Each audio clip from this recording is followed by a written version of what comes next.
नाज़रीन आदाब, दो रुख में आपका इस्तकबाल करते हैं। मैं हूं आपके साथ सना वारिस। नाज़रीन, गुज़िश्ता कई हफ्तों से कर्नाटक की स्कूली निसाब में तब्दीली को लेकर तनाज़ा और हंगामा जारी है। अब सवाल ये उठता है कि आखिर इस तनाज़े की वजह क्या है।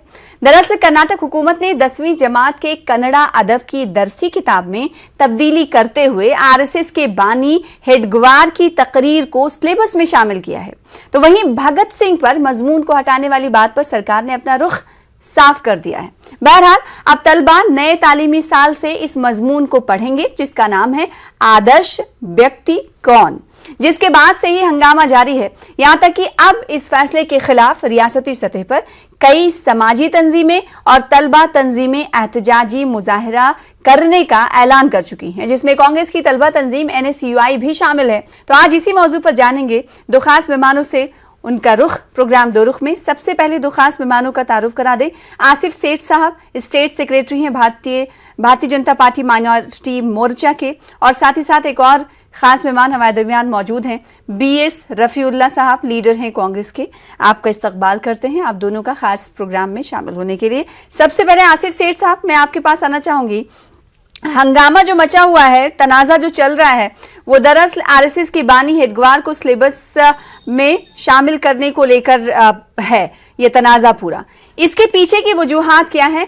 अब लोग ये जानना चाहते हैं कि भारतीय जनता पार्टी आखिर RSS के फाउंडर को ही क्यों शामिल करना चाहती है या फिर शामिल कर चुकी है, आखिर क्यों? इसके पीछे की वजूहात क्या है?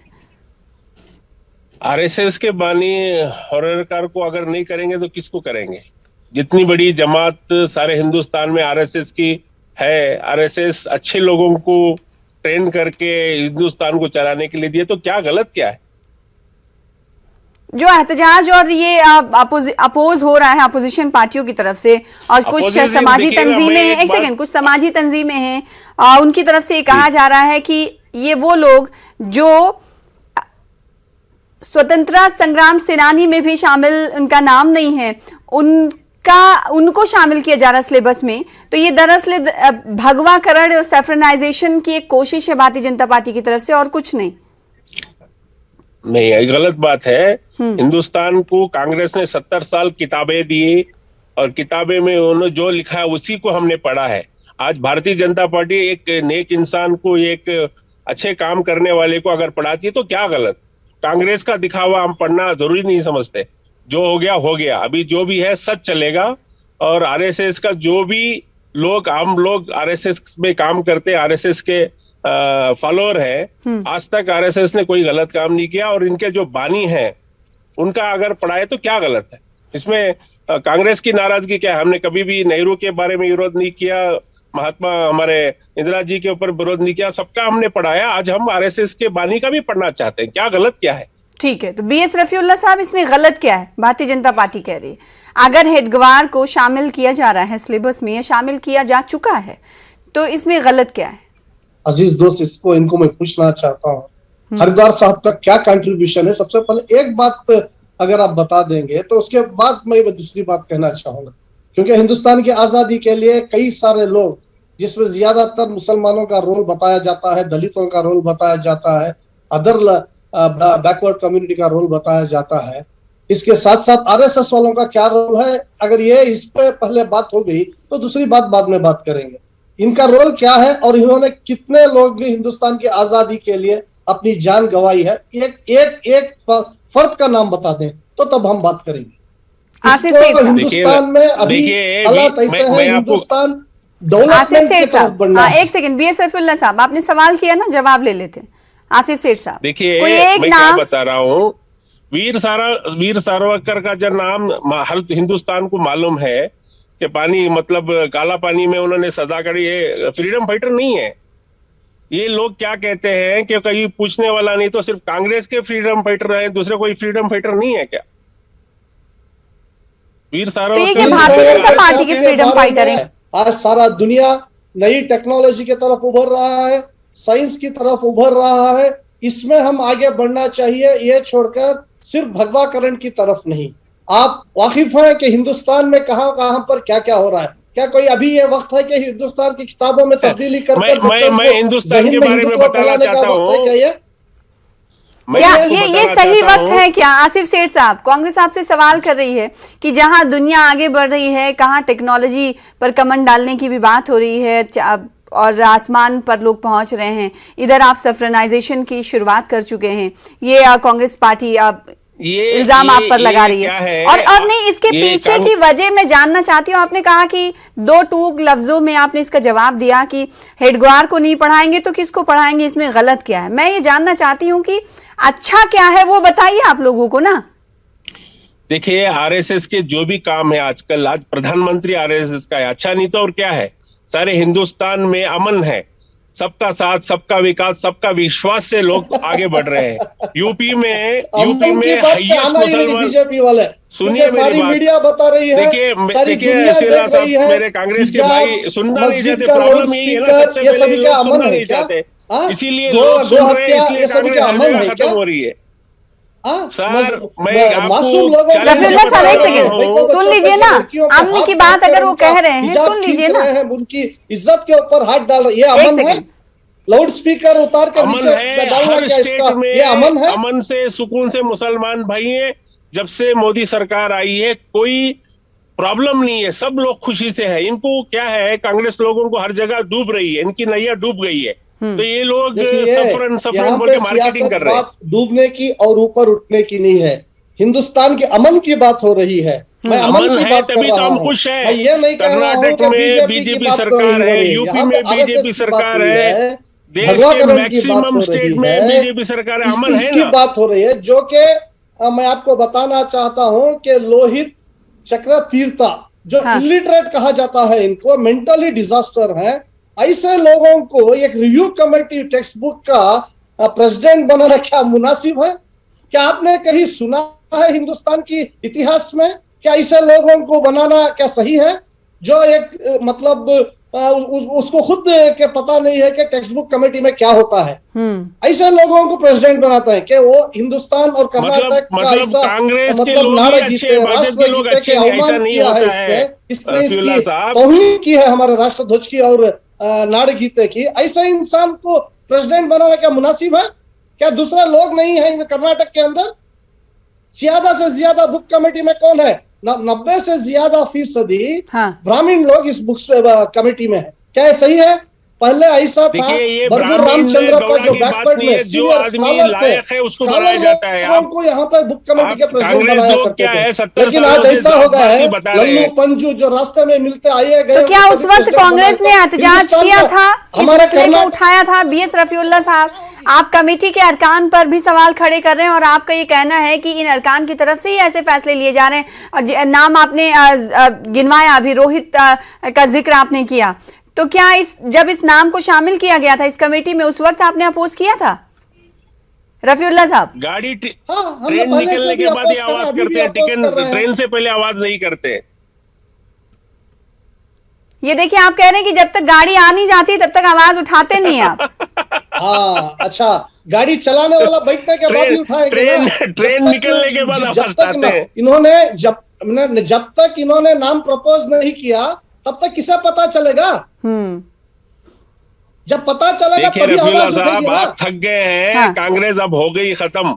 एक सेकंड आसिफ सेठ साहब, आप अरे कांग्रेस तो मत जाइए, अभी हम लोग यहाँ पर एक सेकंड, अभी बात निसाब की हो रही है और बात मजमून की हो रही है। तो सवाल ये उठता है कि क्या सिर्फ और सिर्फ अभी हेडग्वार ही हैं जिन्हें पढ़ना चाहिए तलबा को, कोई और शख्सियत नहीं जिनके बारे में तलबा को जानकारी दी जाए? ये सवाल बार बार भारतीय जनता पार्टी से पूछे जा रहे हैं। मेरी बात सुनिए, गौकर जी जो अब आरएसएस के बानी हैं, हिंदुस्तान में इतनी बड़ी कार्यकर्ता है, हागवार जी इतने कार्यकर्ता हैं, अब उनके बारे में नहीं पढ़ेंगे तो किसके बारे में पढ़ेंगे?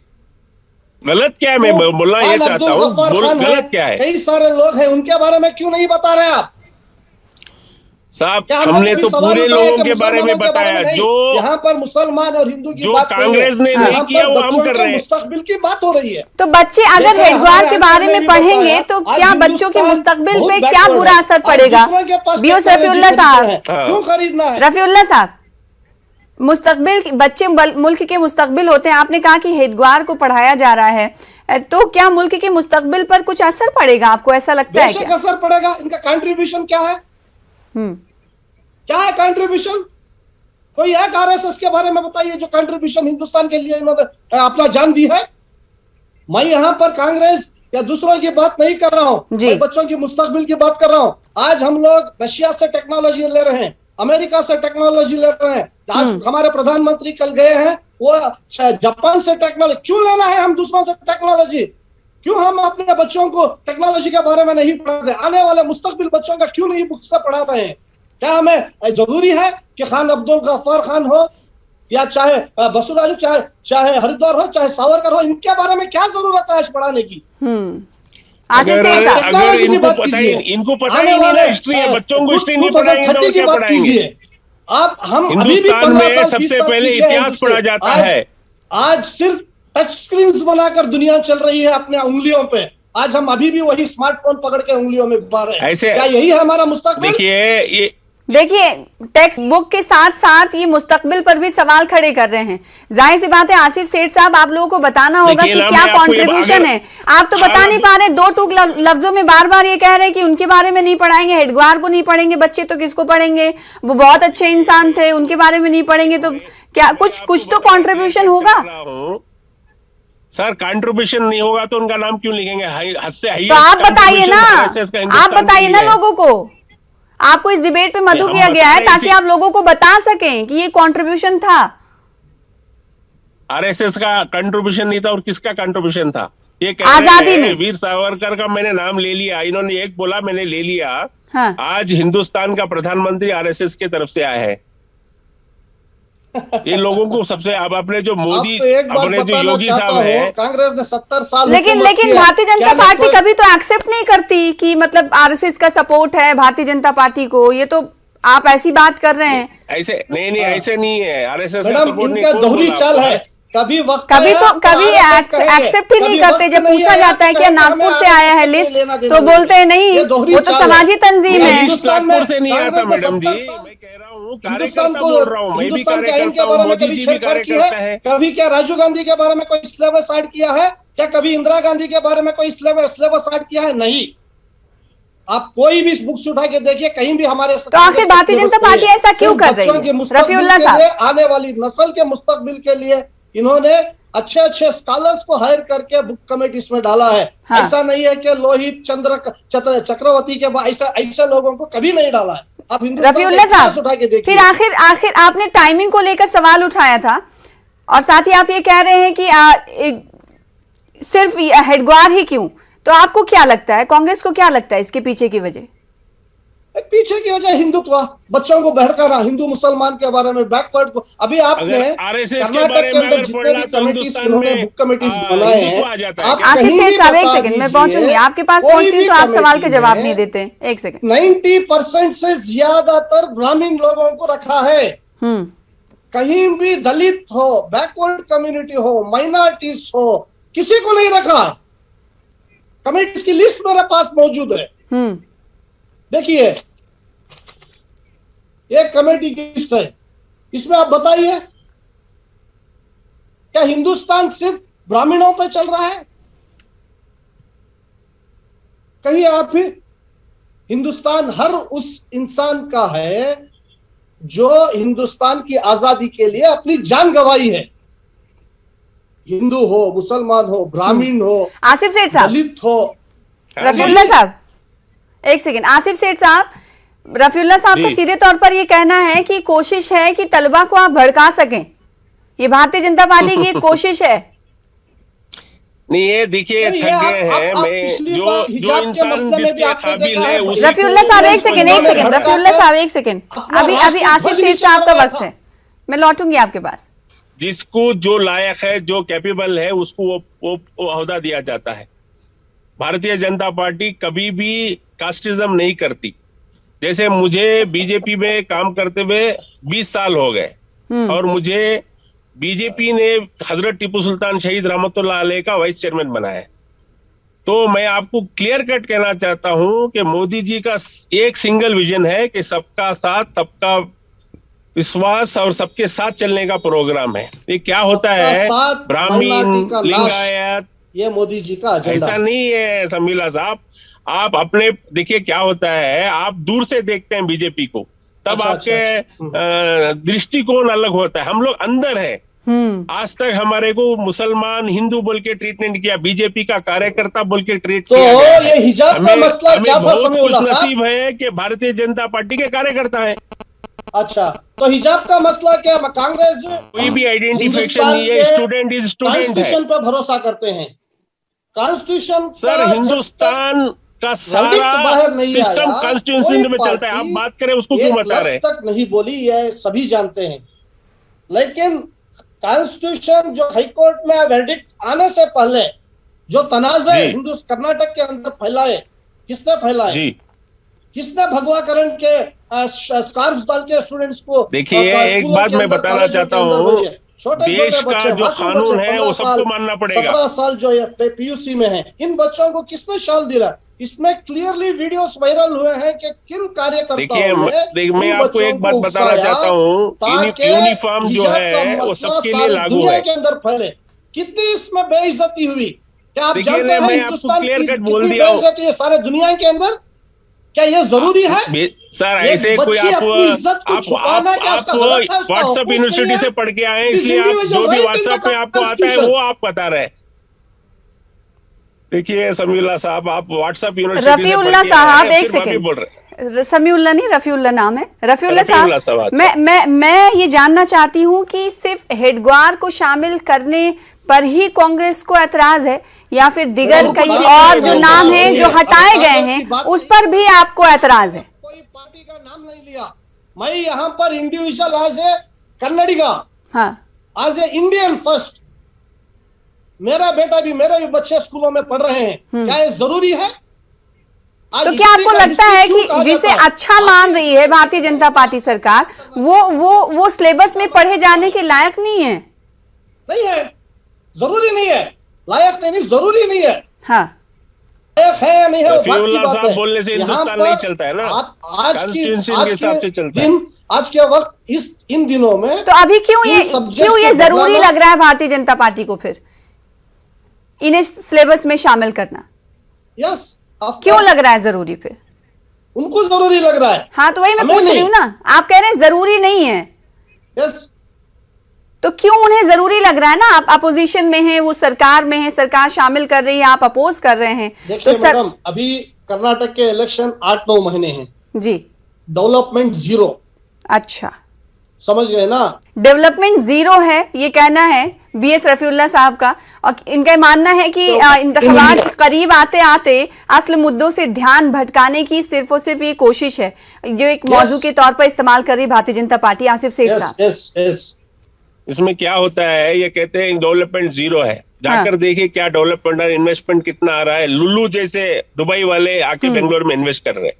देश अमन में है, पीस है, स्टेट अच्छा है, स्टेट में पीस है, लोग इन्वेस्टमेंट करने आते हैं। और कांग्रेस के दौर पे सबको मालूम है क्या क्या प्रॉब्लम। इसे अगर हम पन्ने खोलते गएंगे तो कांग्रेस का भंडार खुलेगा। हमारी पार्टी पीस और ह्यूमैनिटी ग्राउंड पे काम करती है, अच्छा काम करती है। यहाँ पे लीडरशिप चुन के आते हैं। हाँ। यहाँ बाप दादा अगर पॉलिटिक्स में है तो बच्चा आता, ऐसे नहीं है। यहाँ कार्यकर्ता बनता है, बाद में लीडर बनता है, बाद में चीफ मिनिस्टर बनता है। हमारी पॉलिसी ऐसी है। और ये जो बोल रहे आरएसएस के जो बानी हैं, उनको राह दिखाओ, तो किसको दिखाए? राजीव गांधी को दिखाएं? तो वो तो कह रहे हैं कि हम तो इसके हक में नहीं है। इससे पहले उन्होंने कहा कि इसके हक में ही नहीं है ना। अगर उनकी सरकार, जहां उनकी सरकार हो तो फिर वहां शामिल कर सकते हैं ना। अगर ये दिल में अगर होते, हाँ। अगर इनको थोड़ा बहुत बीजेपी से प्यार होता तो जो इंदिरा कैंटीन बनाया ना, वाजपेयी कैंटीन बनाते। इनका घर चलेगा, गांधी फैमिली मतलब राजीव गांधी, नेहरू, ऐसे ही चलता रहेगा। इनको क्यों ख्याल नहीं आया कि वाजपेयी अच्छे लीडर नहीं थे, जैसे ही देश के प्रधानमंत्री नहीं थे, इंदिरा कैंटीन को बंद कर दिया है इन्होंने। तो ये 90% इसको खत्म कर दिया। अभी उसकी बात नहीं आ रही है। मैं क्या बता रहा हूँ, पॉलिटिकल इशू यहाँ पे नहीं ले रहा हूँ। अगर लेना शुरू कर दिया, थोड़ा भी प्यार होता देश के बारे में, तो पूरा दिन लग जाएगा। देश के प्रधानमंत्री हमारे वाजपेयी थे। कभी भी एक इशू आता है, नाम रखने में क्या चला जाता है? कर्नाटक के अंदर आसमान छू रहा है इस इशू को लेकर, तो अभी इसको देखिए भटकाने रफीउल्लाह के भाई, लिए आपको इन लोगों बोलने ने नहीं देते, आप भी जो subjects, बोल लेते हैं। मतलब बच्चों अगर आपके दिल मुस्तकबिल के में लिए छेड़खानी शुरू कर दी सेक्युलरिज्म है। था, अभी सबका पेरेंट्स साथ इतना सबका विश्वास परेशान था, है तो इंदिरा कि बच्चे क्या कैंटीन क्यों पढ़ेंगे? रखे, वॉचमैन कैंटीन अच्छा रखना ये था। बताइए आसिफ सेठ साहब, ठीक है आप इंदिरा कैंटीन की तरफ चले गए, आप मौजू पर रहिए। आप ये बताइए कि हेडगेवार स्वतंत्रता संग्राम में शामिल थे काम करती है, इनसे तो काम होता नहीं है। या स्वतंत्रता संग्राम के सेनानी थे, चुप के रहते हैं। फ्रीडम फाइटर थे या नहीं थे, ये बताइए। 100% इसमें 100% नो डाउट। देखिए मैं क्या बता रहा हूँ, कौन सी किताब पढ़ी है आपने? ऑर्गेनाइजेशन, देखिए मेरी बात कौन सुनिए। सी किताब पढ़ी है आपने साहब? मेरे अजीज दोस्त ने देखिए किताब मेरी बात पढ़ी ही मैं नहीं, आपको बोलना हिंदुस्तान चाहता हिस्ट्री। हूँ। जो नहीं थे उसको थे RSS बता रहे हैं आप। देखिए अभी क्या होता है देश में, क्या चल रहा है, कौन थे कौन नहीं थे। हाँ इन तो वही तो लोगों को पूछ रही हूँ ना, परेशानी आप है इस कि मौजू पर आप RSS बात करने के लिए भारतीय RSS जनता के पार्टी का founder मौकफ अगर नाम रखने के लिए लिए तो यहाँ पर परेशानी मौजूद है है। साहब। तो मैं वही सीधा तो सवाल वही तो आपसे मैं कह कह रही रहा हूँ कि था। हेडगेवार क्या स्वतंत्रता संग्राम सेनानी थे? स्वतंत्र हाँ आरएसएस से जुड़े हुए थे, समझ में आ गया। आरएसएस से बहुत से लोग आरएसएस से जुड़े रहना क्या स्वतंत्रता संग्राम सेनानी होना होता है क्या? नहीं उस टाइम का वाकया देखिए क्या बताते हैं, कौन था अभी देखिए इंडिया गेट में हाईएस्ट मुस्लिम, तो उसी लिए तो आप पढ़ा रहे हैं ना साहब, उसी लिए तो बच्चों को पढ़ाने की बात हो रही है ना, आपने शामिल कर दिया वो लेसन। और बहुत सारे, एक सेकंड, बहुत सारे ऐसे नाम हैं जिन्हें हटाया गया है, जिस पर जो मुअर्रिख हैं या तारीखदां हैं उन्होंने ऐतराज भी जताया और साथ ही हैरानी जताई है, जिसमें से एक नाम है मूर्ति राव का मजमून हटा दिया गया है, इसी सिलेबस से हटा दिया गया, जिस पर हैरानी जताई जा रही है। और वो लोग हैरानी जता रहे हैं, कोई आम लोग हैरानी नहीं जता रहे आसिफ साहब। वो मुअर्रिख जो तारीखदां हैं, जिन्होंने तारीख के औराक को बड़े करीबी से पढ़ा है, पन्नों को पलटा है, ना सिर्फ पलटा बल्कि उस पर कई मजमून लिखे हैं, तो वो ज्यादा जानते हैं या भारतीय जनता पार्टी ज्यादा जानती है? देखिए अभी आपका मसला, अभी जो हमने डिस्कशन स्टार्ट किया है आरएसएस के बानी का, पढ़ाए या ना पढ़ाए, हम कहते हैं हिंदुस्तान के हर इंसान जो कुछ ना कुछ किया उसका आपका पढ़ाना चाहिए। खाली सिर्फ जो हिस्ट्री अपना है, राजीव गांधी कुछ ना कुछ किया तो क्या किया? राहुल गांधी, आसिफ साहब है दुनिया में। आपने कहा ना कुछ ना कुछ किया है जो उनके बारे में पढ़ाना चाहिए, फिर तो कोई भी आरएसएस का बड़ा फाउंडर बना है, उससे ज्यादा क्या आपको चाहिए बोलिए? इतने BS रफीउल्लाह साहब वाजपेयी जैसे लीडर, मैडम नाम में ही बहुत कुछ रखा है। हेडगेवार आरएसएस फाउंडर, जो फाउंडर्स हैं, हाँ जी, कई बार हिंदुस्तान, बस उसके अलावा कोई और सवाल नहीं होने चाहिए। आप पार्टी आरएसएस का फाउंडर किसने बनाया, नाम है ना, उनकी उससे भी बेहतर इतिहास क्या लिख नाम देंगे चाहिए क्या? आपको? क्या ममता बनर्जी ने एक उनकी पार्टी तृणमूल कांग्रेस में उनका इतिहास लिख देंगे क्या? हिंदुस्तान के बच्चे यही पढ़ते रहेंगे मैं क्या? आपको क्या दुनिया बता में रहा हूँ, तरक्की में जाएंगे। 1925 में अगर जिस चीज की हिंदुस्तान जरूरत के अंदर थी, वो डिग्री खत्म कर अगर हायर स्टडीज के लिए फॉरेन कंट्रीज में जाना है, तो ये जाकर क्या ममता बनर्जी, राजीव गांधी, इंदिरा गांधी, मतलब सावरकर, हरदौरकर, इन लोगों के बारे में लिखेंगे क्या यही है? देखिए रफीउल्लाह साहब को मैं बोलना चाहूंगा। और एक बात आपसे बताना चाहता हूँ आसिफ साहब, एक सेकंड, आपका वक्त अभी नहीं है। इन्होंने अपने टिप्पू सुल्तान के बारे में बताया, तो उसमें भी इन्होंने चेंजेस किया है,